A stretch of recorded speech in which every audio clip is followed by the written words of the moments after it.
Again, we are down to the wire now, so know that on our website we have interactive maps that gives you all the resources you really need to cast your ballot. News 11's Adonis Albright explains just how to use them.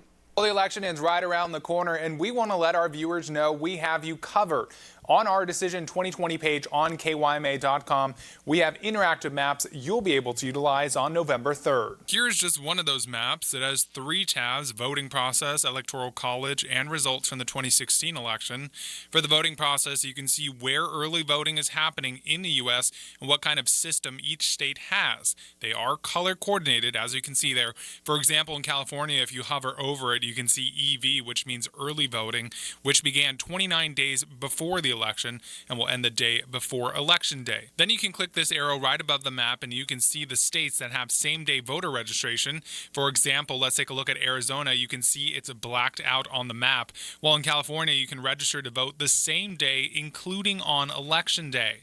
Then you have postmark deadlines for mail-in ballots. This is important because, as you can see, these all vary by state. In Arizona, the state will not be accepting postmark ballots after November 3rd, but over in Texas, for example, you have until the day after the election to have your ballot postmarked and sent in. Now, in short, if you are in Arizona or California and still have not mailed in your ballot, you have to drop it off at the recorder's office or any official ballot drop box for it to be counted. You can also take it to any poll on election day. Then we have ballot processing, which you can hover over and see how states process the ballots they receive. In Arizona, they start processing ballots 14 days before the election, while others start processing them as soon as they receive them. All right, now let's get on to the Electoral College tab. This breaks down how many delegates each state has and tells you how each state calculates the number of votes that they have. It also breaks down the 2 systems used in the U.S., the winner-take-all system and the district system, which is currently only used in Maine and Nebraska.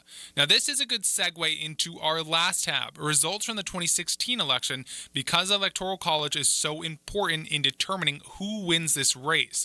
Now, we saw that in 2016, for example, Hillary Clinton won the popular vote, meaning the individual number of votes, while President Trump won more delegates through the Electoral College, securing him the presidency in 2016.